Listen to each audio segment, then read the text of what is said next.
And it's time for Lefties Losing It. And tonight's edition of Lefties will feature some of the ugliness, some of the utter depravity that has followed the murder of Charlie Kirk, a thoroughly decent, principled man brutally murdered today. And the soulless ghouls of the left were quick to celebrate. There are a lot of people that are like, no matter what side of politics you're on, you should never celebrate something bad happening to someone. I, on the other hand, do cheer when bad things happen to bad people. Charlie Kirk just got shot. Well, breaking news, folks. Seems somebody just took a shot at one of the Fantafast's favorite 5-mile-wide mouthpieces, Charles Chuckle Kirk.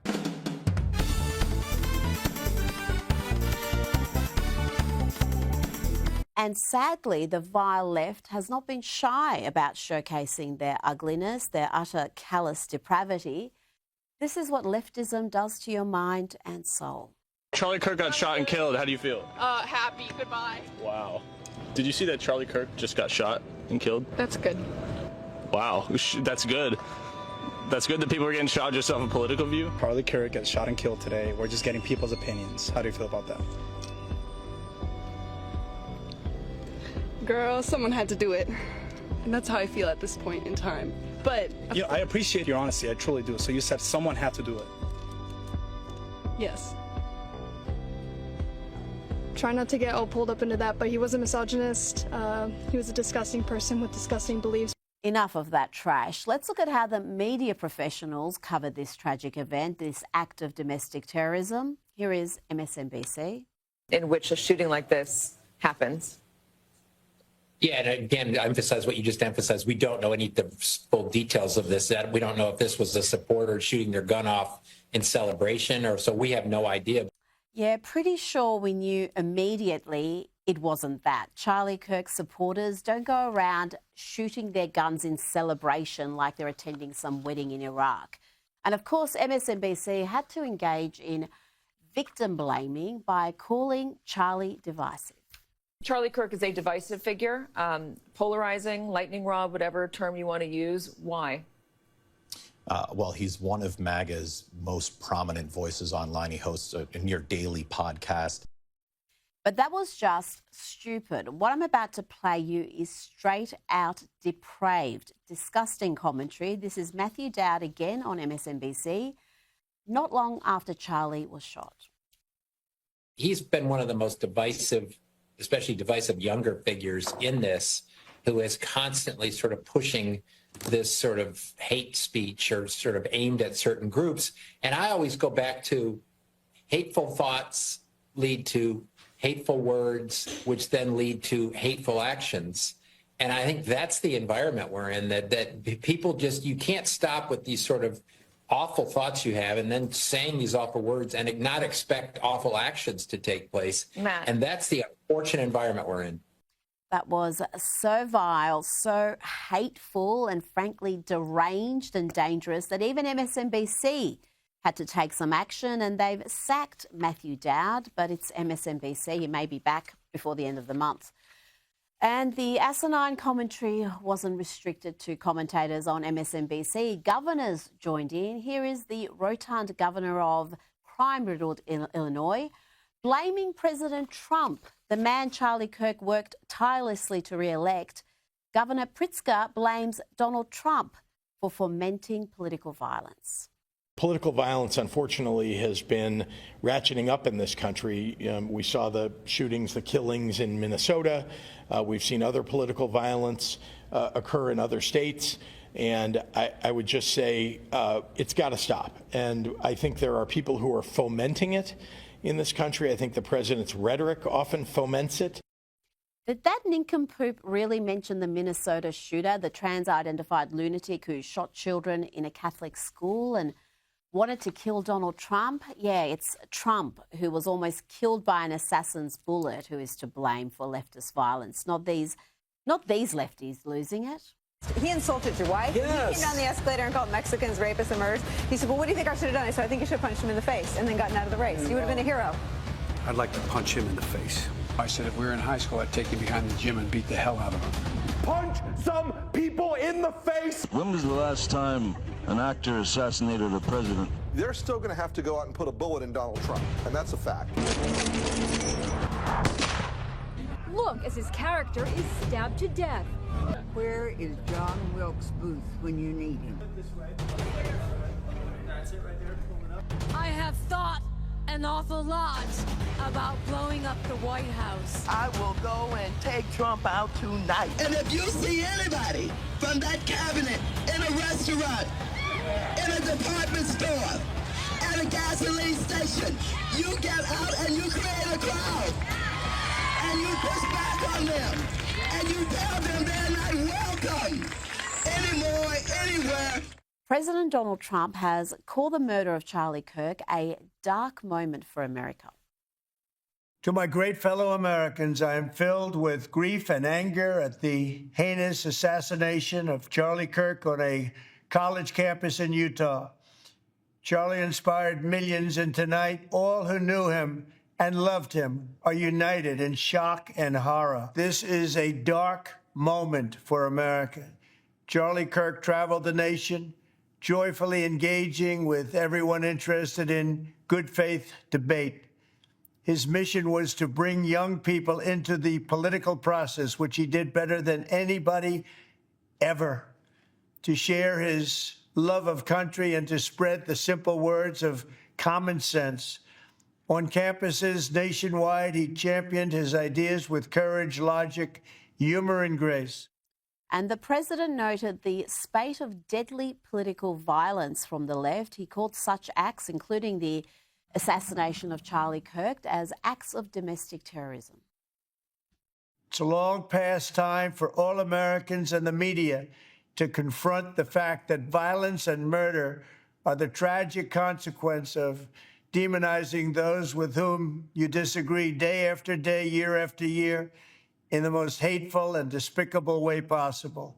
For years, those on the radical left have compared wonderful Americans like Charlie to Nazis. From the attack on my life in Butler, Pennsylvania last year, which killed a husband and father, to the attacks on ICE agents, to the vicious murder of a healthcare executive in the streets of New York, to the shooting of House Majority Leader Steve Scalise and 3 others, radical left political violence has hurt too many innocent people and taken too many lives. Charlie was the best of America, and the monster who attacked him was attacking our whole country. An assassin tried to silence him with a bullet, but he failed, because together we will ensure that his voice, his message, and his legacy will live on for countless generations to come. Let's bring in documentary filmmaker and commentator Ami Horowitz. Ami, this is a dark day for America. I don't think those celebrating Charlie Kirk's assassination, and I've seen, sadly, a lot of that on social media, I don't think those people understand what they have unleashed. The anger, the sadness over this assassination is profound. Yeah, I think you're right. And before I spit fire, and believe me that I will, let me take a step back and talk about Charlie for a moment, and just some personal anecdotes. I considered him a friend. Even though we were a generation apart, he was somebody that if I had a question or some advice, I'd call them and reach out to him. And he's so generous with his time. The first time I met him, God, it was well over 10 years ago, maybe 13, 14 years ago. He was a teenager. He was just starting Turning Point. I think we met at a PragerU conference in California. And somebody introduced the two of us. So this is a guy you should know. His name was Charlie Kirk. He's a comer. And Charlie had been fundraising for Turning Point USA, right? It was the beginning of this organization. And in our conversation, he was talking about the people he's raising money for him while he was there. And for anyone who knows, who raises money, who has investors, you keep those things close to your vest, right? That's the lifeblood, the money that keeps and creates the organization you're creating. And he mentioned one of these billionaires that he raised some money from. And I just mentioned, just casually, that's a great guy to get money from. I've been trying to reach him for years. Not even asking for a favor. And he immediately said, here's the guy's cell phone number. Give him a call. I'm sure he's happy to help. Okay, that was the kind of guy Charlie Kirk was, okay? A friend to all. Yeah. a hater of no one. He criticized people, but he did not have hatred in his heart, which makes this even more difficult.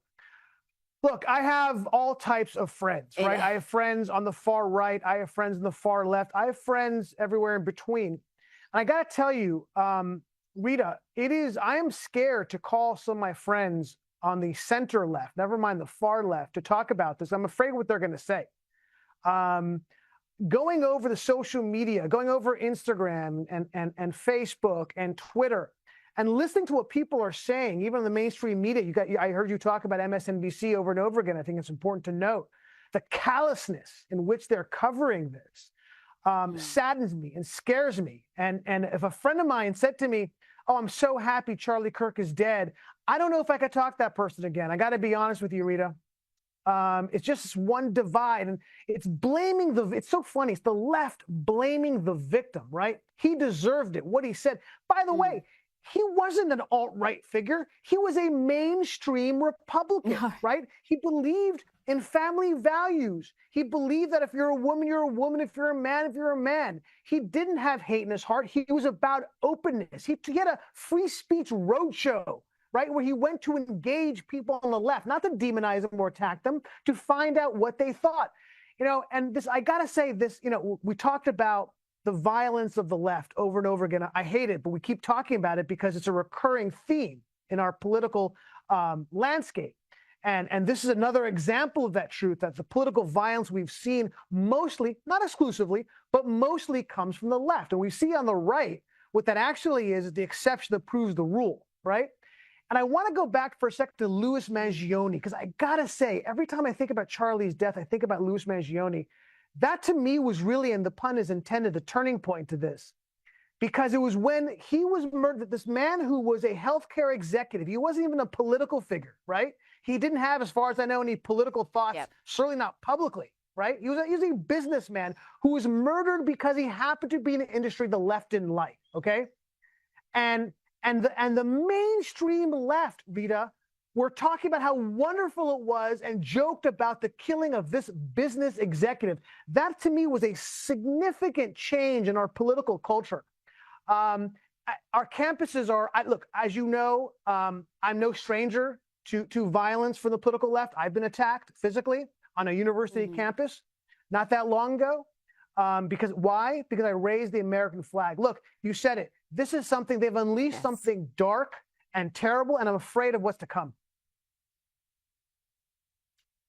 I'm with you 100%. If I hear anybody in my orbit express any sort of joy or try to justify this murder, they're cut. You can't have people like that in your life. That's just pure evil. Why would you want to have that in your circle? And like you said, Charlie was hardly a radical. He just expressed very much mainstream views.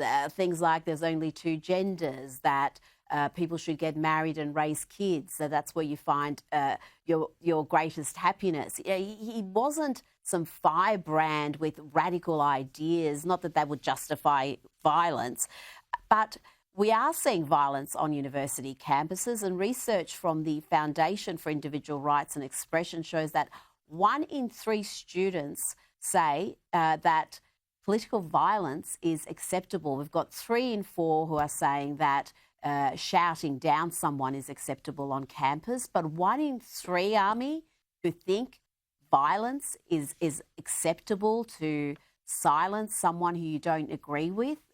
That is just chilling. It is, and that certainly tracks with my experience. It's also a feature of the left.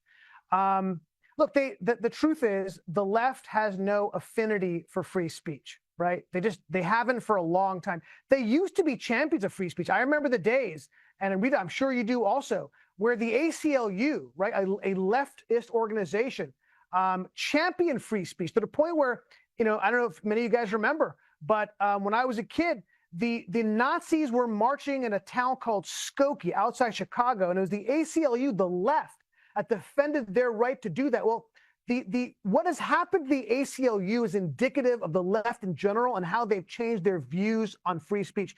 No other than the New York Times, right, did this really fascinating article a number of years ago about the transformation of the ACLU, and it says everything about the left and free speech, and that they had been, and the New York Times admitted that they have completely changed their perspective. They have become an anti-free speech organization. They had become an organization that censors people's speech, which tracks exactly with what we see on the left, particularly on our campuses, where this has been this petri dish of radicalism that we've seen, right, and violence that we've seen. Ami Horowitz, thank you so much for your time tonight.